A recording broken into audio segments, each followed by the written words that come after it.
Yes, Mr. Omari. My Lord, I raised these issues and I'm raising them now because that time they were not addressed.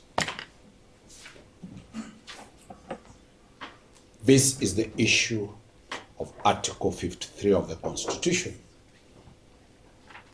where we are dealing with children who are students, where the right to education is sacrosanct. On Monday, which are 2 days from now, my Lord, those children are looking to you to give a roadmap on how their learning will not be disrupted.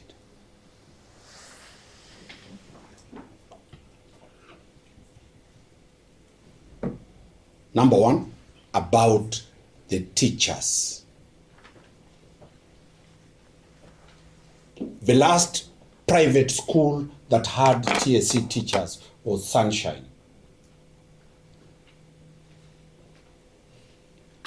Academy. And so there is no private school in this country with the TSC teachers.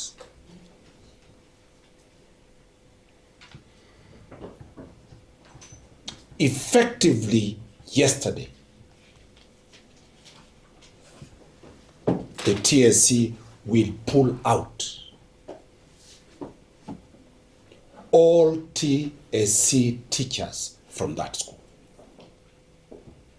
starting from the management, that is the principal or the head, to all of them.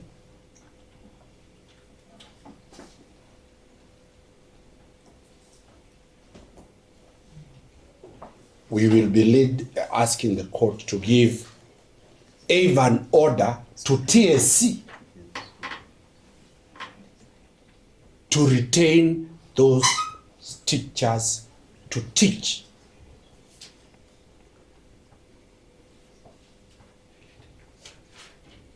Because that will be the best interest of the minors.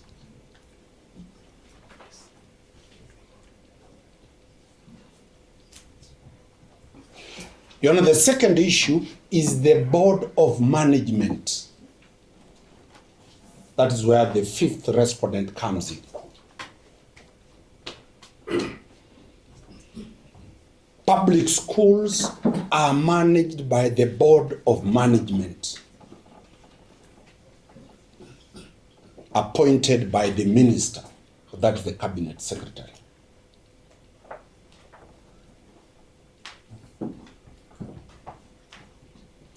That stands dissolved effectively yesterday.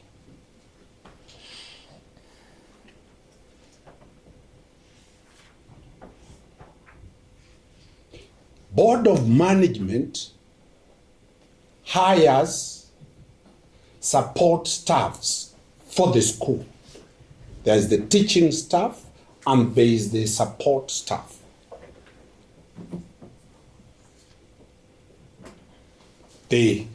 There is no support staff available for cleaning of toilets, running administrative issues, the buses and all those schools, the infrastructure, the ecosystem that supports the teaching staff. We'll be seeking the court's directions on that issue.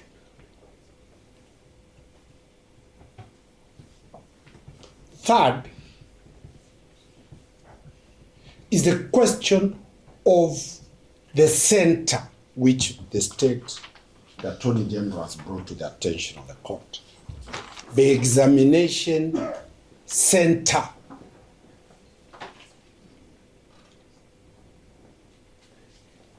Which is an issue about the Kenya National Examination Council.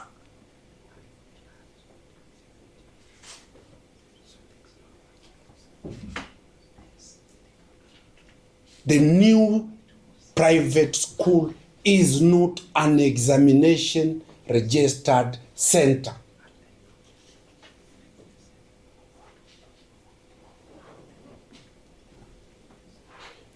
We shall be seeking the court to provide direction to the Kenya National Examination Council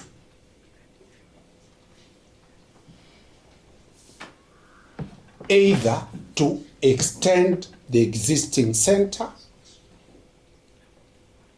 or register the new private school as an examination center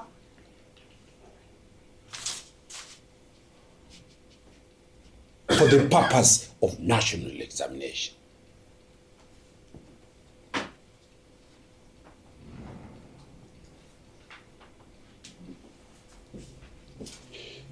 Now, under the CBC program,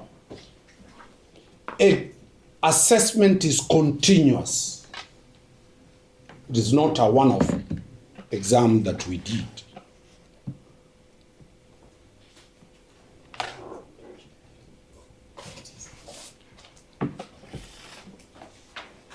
Of critical concern, this assessment is retained by the teachers and the school,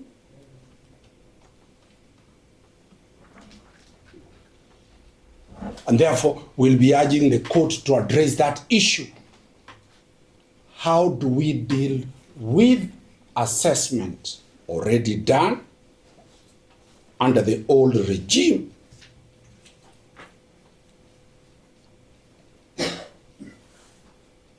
Because, Your Honor, these students on Monday, they'll be appearing in school completely as a new empty slate without any previous record.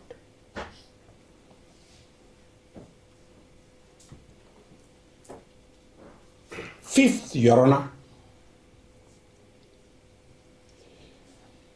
government infrastructure in place. There's a GK bus donated by CDF.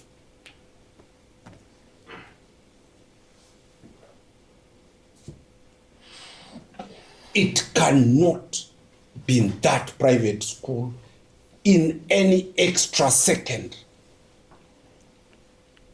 or else the area member of parliament will take plea in the anti-corruption court.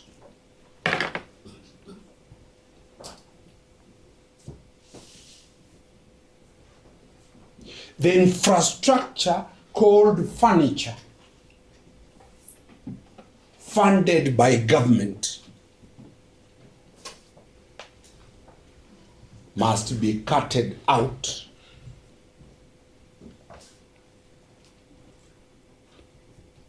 from a private institution.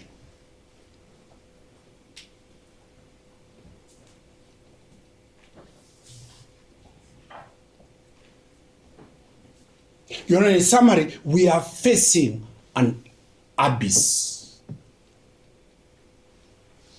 Those children are facing an Holocaust. They do not know what happens Monday.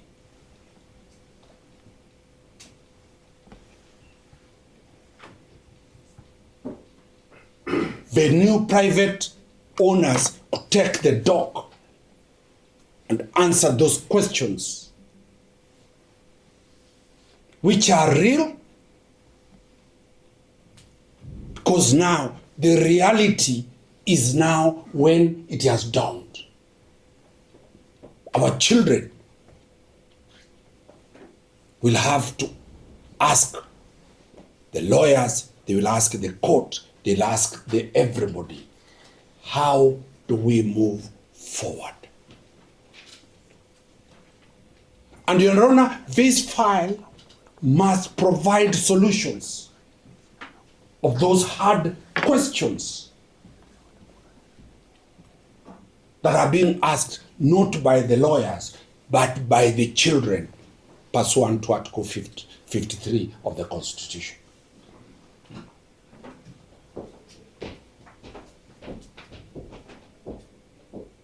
What was handed over is a certificate. Now we are dealing with the logistics.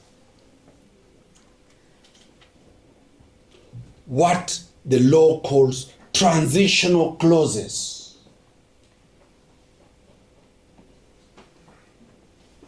We must provide transitional clauses to safeguard the best interest of our children. In this matter, it is not partisan about the petitioners, about the respondents, about the Attorney General, about the police. It is about the children of the Republic of Kenya.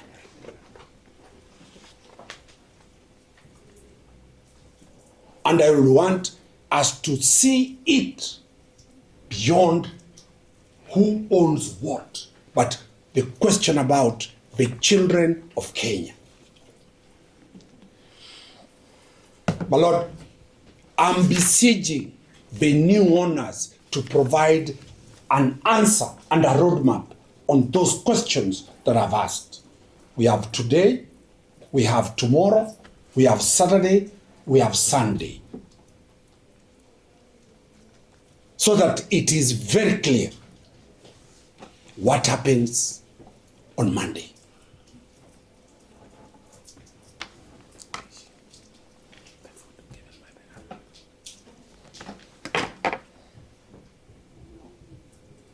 You know, I'm told these children come from the poorest and the poorest region of this country.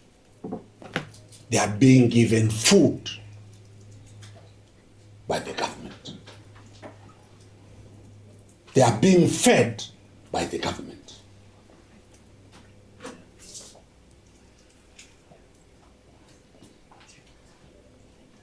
The governor of Nairobi cannot feed them anymore.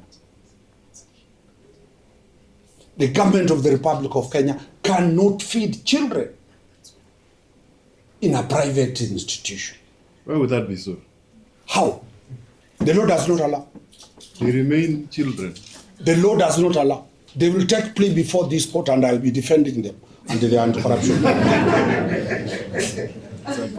It is a private institution. It is a private. That's why I'm saying we are seeking the court to order the governor to continue feeding. That's all that we are saying.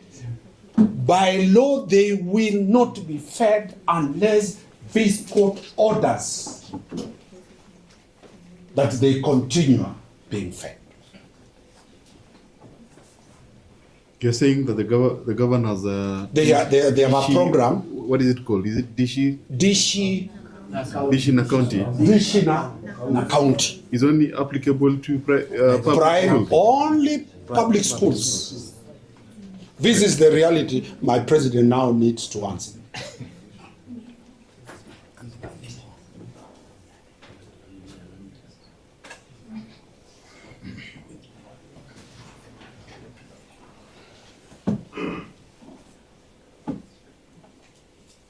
I'm equally told for the girls who are in these private public schools, sanitary towels are provided by government.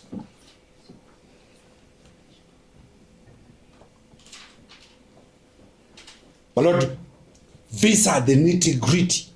I was telling Nyaberi here, as a teacher and as a former children officer, understand them in detail. How do we deal with this question? Lord, my prayer is the new owners take the dog, assure the court the infrastructure they are put in place so that we have a seamless flow. Just as yesterday there was a seamless flow of handover. A seamless flow that ensures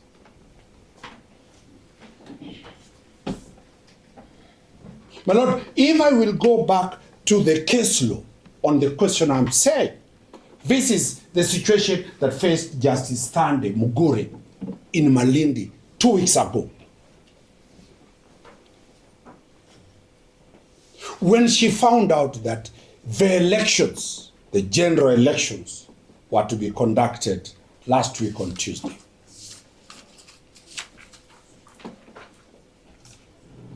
And she was giving her judgment 4 days before the date of the general election, as per the court.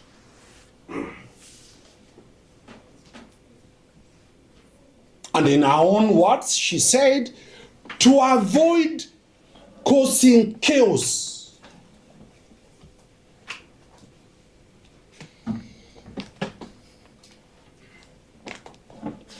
I suspend the implementation of the election being done on Tuesday to take effect 2032. 2027. To avoid causing chaos. My Lord, I'm asking, what can be done to avoid causing chaos on Monday? When these children are coming and they are told they must pay school fees.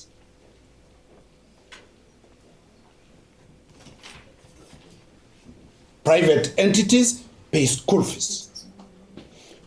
If the new management has secured a donor to pay all school fees, they should tell this court that they have already secured donor funding,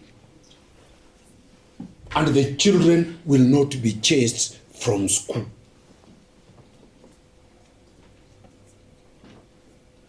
The children will be required to buy textbooks. Is the new management providing a solution to those questions that are pertinent about education? My Lord, my sincere prayer is that I have laid bare the difficulties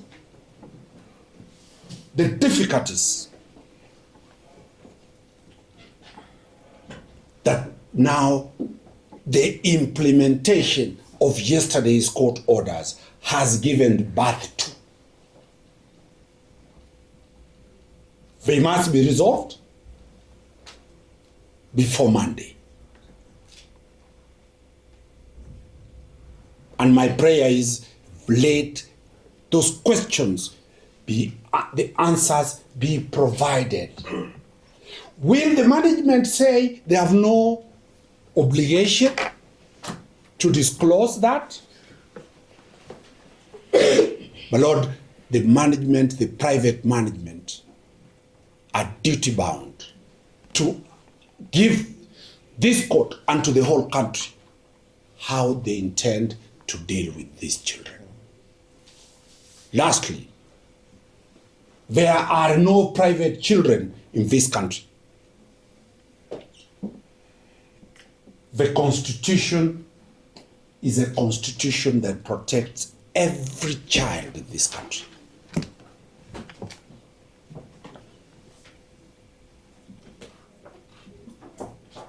The Basic Education Act provides what a private institution should provide.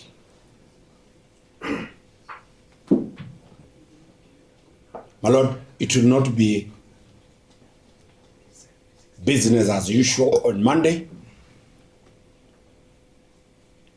I'm appealing that, can we avert a possible chaos on Monday if this infrastructure I've raised has not been placed before the learned court, for the court to either issue specific orders to prevent an occurrence of what I'm foreseeing to be going to happen in Monday.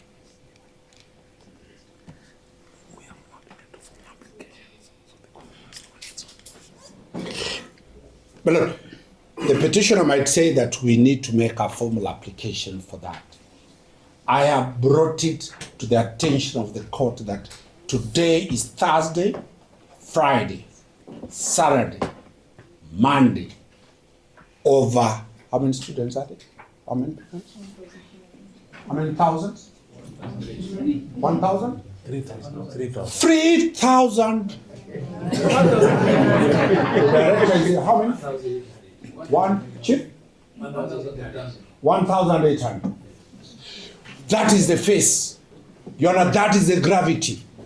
1,800 children. 800 will be advocates. Their future hangs on this court. May the court see that and the new other students being admitted into that school, they look at this court under the principle that the court is the biggest father, the principle of the Roman law, the parents patriae principle. You are the father of these 1,800. Not the private owners, not the petitioners, not the advocates, but the court. I rest my submissions. I have a few questions for you. Yes. Yes. You're aware there's a basic education bill of 2025. Yes. Do you know the version that is sponsored by Honorable Anthony Oluoch? When they chased me from education, I've not followed it, but it is a bill. I went to law. I'm more concerned. Yes. Yes. You're of course aware that Honorable Oluoch is the MP for Madare. Yes, yes, yes. And Madare also has informal settlements. Yes. You're painting a very apocalyptic picture of what will happen. I would imagine that by virtue of Honorable Oluoch being a sponsor of that bill, he thinks that it is a good bill for people who are in informal settlements. Yes. So the mere fact that it's being transitioned to an APET school is not necessarily going to result in all the bad things that you're saying will be the likely result. Honorable Anthony Oluoch, we trained together as teachers in KU before all of us decided to do law. He's a very good friend of mine. He represents Madare. Yes. And these are the challenges that Honorable Oluoch is drafting a bill. That bill has it never imagined a transition from public to private. Unless the judge, you've seen it. This is a novel issue. You'll be the judge of history that you are dealing a transition from a public institution to a private entity. Normally, it is private entities that are surrendered to government.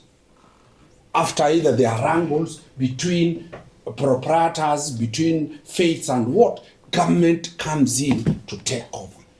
There is no record anywhere where a public school has now become a private school. So the logistics. Well, that is not really true. I mean, Kabarak, Sacho, and Sunshine were previously public schools. They were, in quotes, public. They were never. They were never. They were never. And that is why when it was raised how teachers are in those schools, the TSC within a short time pull out the teachers there. This is the historical. Is Tare public or a private school? Tare is public. Is it not owned by the trust? There are public schools under the DEB, purely government. There are public schools under the church, the church denomination. I'm sure we can have that discussion. Yes, in a private, different, 100%. The last question is, yes, the last question, so that you had promised that this was going to be a relatively short session. Yes. It's going to be as long It is as... the biggest. Mr. Nyaberi, you know, is a trained lawyer. He doesn't get this. It is a long issue. Yes, I had been promised a short session, and I'm getting a session that is as long as the previous one. Now, you propose an arrangement where it can be both private and public at the same time. I'm giving a proposal that can work. What can work on Monday? That's why I said I'm not addressing the petitioners, I'm not addressing anybody. All of us have a duty to get a working formula to enable the 1,800 children continue. That is all. My proposal is, can we have a solution before Monday? Because these things, we can bury our heads in sand. Monday, we are dealing with them. Okay, thank you very much, Mr. Omari. Let me just invite Mr. And I don't know whether my brother, the bill has gone, Antonio's bill, has it become law? No, it hasn't. It's one of the bills that are pending consideration. It might get me when I'm in Parliament to deal with it. For now, it is just a bill. Thank you, my lord. Yes. Yes.